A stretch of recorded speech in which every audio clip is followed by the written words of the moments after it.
And this is a message that is gradually fading away from the church.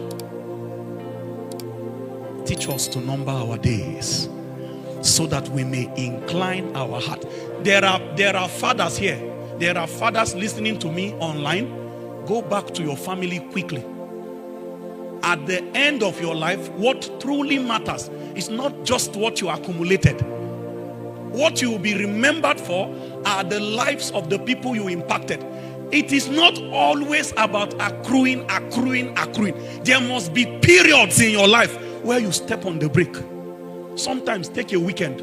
That weekend you are off. Some people walk, they wake up early, sleep late at night, and the only time they have, like a weekend, like a holiday, they are in clubs, they are in beer parlors.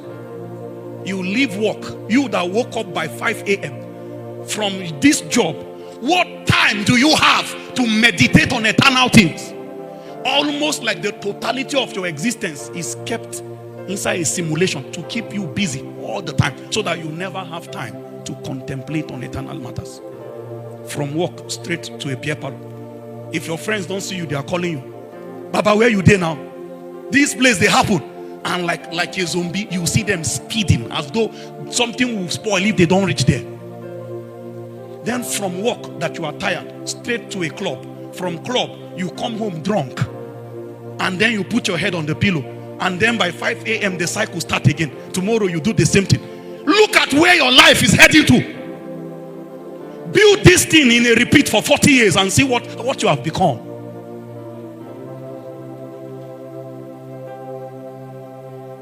Go back to your family. Go back to your family. There are children that need supervision. They need somebody's eye to be watching them. You don't even know how your children are doing in school. There are mothers who are not present because they do not know the things that carry value in the realm of God. Part of the things you'll be rewarded for is the capacity to raise a godly generation. That is a ministry every parent have. It is better you never gave birth. But the fact that God entrusted you with children, He gave you a ministry. A child is a ministry. There are formative years in the life of a child where, like a farmer, you are watching for the weed. You see any funny behavior, it can be corrected then. Later, when you lose the opportunity to mold, He says, train up a child in the way he should go, and when he is old, he will not depart from it. And that from a child, thou hast known the holy scripture, which is able to make thee wise unto salvation. I didn't like Jesus from the beginning, and I'm not ashamed to acknowledge my shortcomings. My parents made sure they were supervising whether I was in service or not. So after Sunday meeting, they will ask me, what is the today's topic?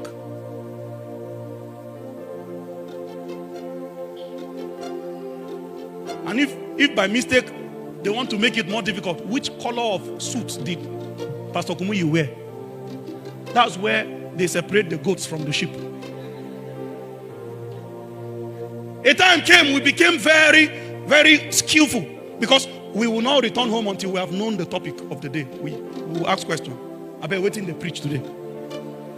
Now, I did not know why, as far as they were concerned, you can continue with this your hatred for the house of God, but we will be correcting you. We will be making sure you attend it. What they were doing is that they know that they can only plant a seed. And that seed they are planting, a time will come when an atmosphere, an environment will be conducive enough for the seed that has been planted to germinate. Many of us did not get our salvation under our parents' roof. Some of us, it is the things they installed in our life that made sure that as we left home, we met children from all other kinds of home. And no matter the kind of peer pressure, there's only how far we could fall. Because like a virus, your parents infected you with God. They made sure that something resonates every time you wanted to take a step.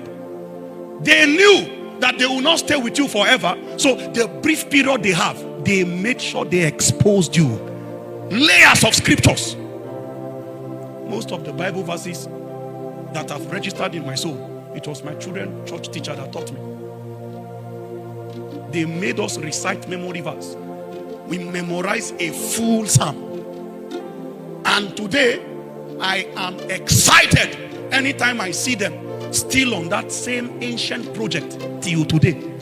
We had men who have gone to complete Bible school, the total workers training course of the Deeper Life Church, but their jurisdiction is children church. I'm talking about people who are highly placed in their respective secular engagement, but their jurisdiction, their ministry, like Daniel said, my place is here. He comes from the work tired. You see him with his suit, but he's coming into children church. That is where he teaches. And then they use all kinds of teaching aid, cartoons. Our small minds were being engaged. We were being engaged. Before you know it, the things other children did, and nothing pricks them because of the things that they have exposed our soul to. You will be in the midst of them and be feeling uneasy. We didn't know that what our parents did worked until we went outside the house. Then we realized that even a club was a noise for us. The first day I tried to go to a party out of peer pressure, they say, it's graduation party. Everybody from the class will just go. It's the last meeting we are meeting. As I went into the place, it was as in parties, their speakers are very loud. The sound, it was making my chest. So I was inside the party and I was feeling fear, like something will happen to me. Have you heard boom before? Meanwhile, other people were shaking their head.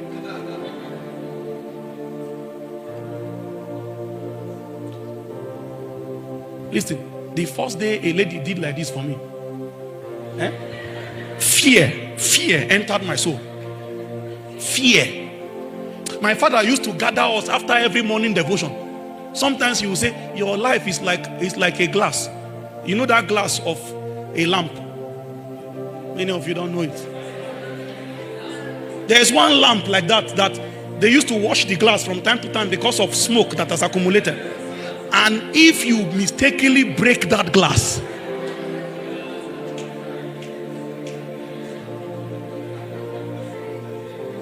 so my father said, your life is like an egg or that glass. You can be throwing it up and catching it and think you are an expert. That the day it will fall.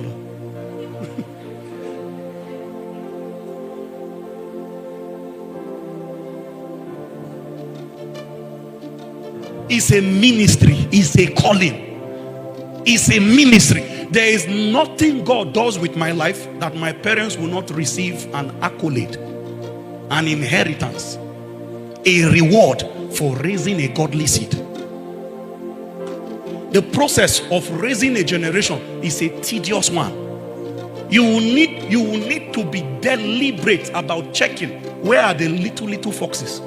Meanwhile, Satan has programmed many things that can catch our attention and take us away from the things that have eternal resonance.